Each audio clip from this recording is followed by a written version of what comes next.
2026 সালের এপ্রিলে আগামী সংসদ নির্বাচনকে সামনে রেখে বাংলাদেশের ইসলামিক রাজনৈতিক দলগুলো যেমন জামায়াতে ইসলামী, ইসলামী আন্দোলন বাংলাদেশ, খিলাফতে মজলিস, জমিয়াতে উলামায়ে ইসলাম, নেজামে ইসলাম পার্টি সহ অন্যান্য দলগুলো একটি বৃহত্তর ঐক্য গড়ার চেষ্টা করছে।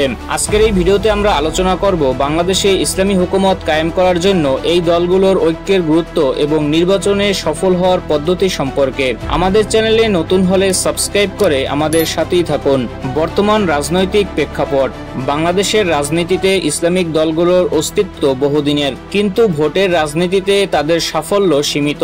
এর প্রধান কারণ হলো ভোটের বিভাজন। ঐতিহাসিকভাবে দেখা গেছে ইসলামপন্থী ভোটাররা বিভিন্ন দল ও পীরের অনুসারী হওয়ায় তাদের ভোট কয়েকটি ভাগে বিভক্ত হয়ে যায়। যেমন ধরুন, চরমোনাই পীরের অনুসারীদের একটি বড় অংশ ইসলামী আন্দোলন বাংলাদেশকে সমর্থন করে, অন্যদিকে কওমি মাদ্রাসা ভিত্তিক আলেম ও ছাত্রদের একটি বড় অংশ রয়েছে বাংলাদেশ খিলাফতে ইসলাম, জমিয়তে উলামায়ে ইসলাম ও খিলাফত মজলিসের।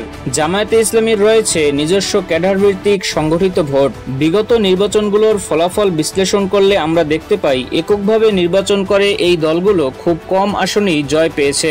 উদাহরণস্বরূপ 2018 সালের নির্বাচনে ইসলামী আন্দোলন বাংলাদেশ 300 আসনেই প্রার্থী দিয়েছিল, কিন্তু কোনো আসনেই তারা জিততে পারেনি, যদিও সারা দেশে তারা প্রায় 13 লক্ষ ভোট পেয়েছিল, যা অনেক আসনে জয় পরাজয় নির্ধারণ করার জন্য যথেষ্ট ছিল।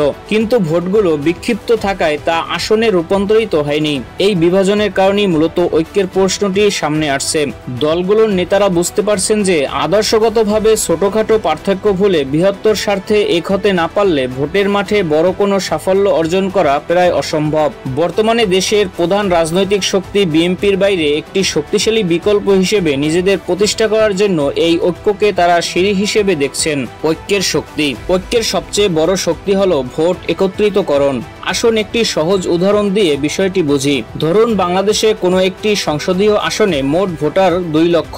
নির্বাচনে জয়ী হতে প্রয়োজন মাত্র 1 লক্ষ ভোট। এখন সেই আসনে বিএনপির প্রার্থী পেল 80,000 ভোট, এনসিপি পেল 10,000 ভোট, স্বতন্ত্র প্রার্থী পেল 5,000 ভোট। অন্যদিকে ইসলামী আন্দোলন বাংলাদেশের প্রার্থী পেল 50,000 ভোট, জামায়াতে ইসলামীর প্রার্থী পেল 45,000 ভোট এবং খিলাফতে মজলিসের প্রার্থী পেল 10,000 ভোট। ফলাফল কি দাঁড়ালো? ইসলামিক দলগুলো আলাদাভাবে নির্বাচন করায় তাদের সম্মিলিত ভোট 1,05,000 হওয়া সত্ত্বেও তারা সবাই পরাজিত হলো। কিন্তু তারা যদি ঐক্যবদ্ধ হয়ে একজন প্রার্থী দিত, তাহলে তাদের প্রাপ্ত ভোট হতো 1,05,000, যা দিয়ে তারা খুব সহজেই নির্বাচনে জয়লাভ করতে পারত। ঐক্যের পথে বড় চ্যালেঞ্জগুলো কি কি? ঐক্যের সম্ভাবনা যেমন উজ্জ্বল, এর পথের কাঁটাও কিন্তু কম নয়। ইসলামিক দলগুলো এক মঞ্চে আসতে বেশ কিছু বাস্তব চ্যালেঞ্জের মুখে পড়তে পারে, যেমন নেতৃত্বের সংকট। এই জোটের প্রধান কে হবেন? ইসলামিক আন্দোলন বাংলাদেশের আমির মুফতি সৈয়দ মোহাম্মদ রেজাউল করিম, জামায়াতে ইসলামীর আমির ডক্টর শফিকুর রহমান, নাকি অন্য কোনো প্রভাবশালী নেতা? প্রত্যেক দলেরই নিজস্ব নেতৃত্ব ও কর্মী বাহিনী রয়েছে।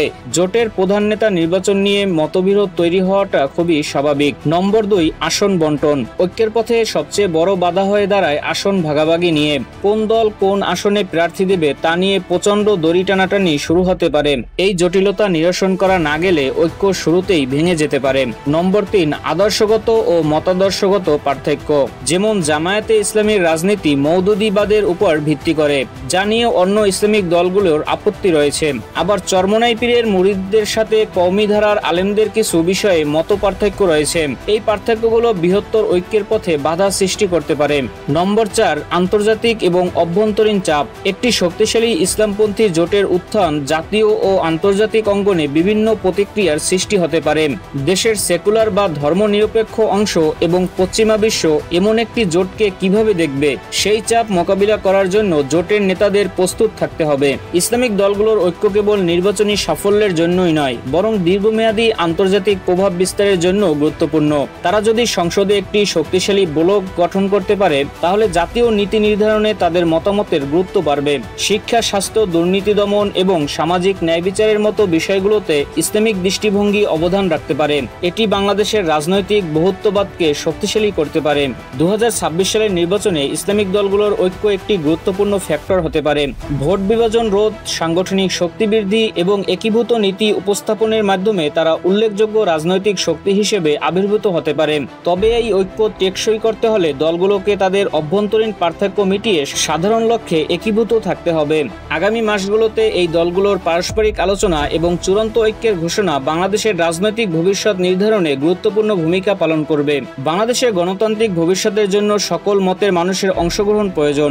ইসলামিক দলগুলোর ঐক্য এই বহুত্ববাদী গণতন্ত্রকে আরও সমৃদ্ধ করতে পারে। তাদের সাফল্য নির্ভর করবে কতটা কার্যকরভাবে তারা ঐক্যবদ্ধ থেকে জনগণের কাছে তাদের বার্তা পৌঁছাতে পারে এবং দেশের উন্নয়নে ইতিবাচক অবদান রাখার প্রতিশ্রুতি দিতে পারে।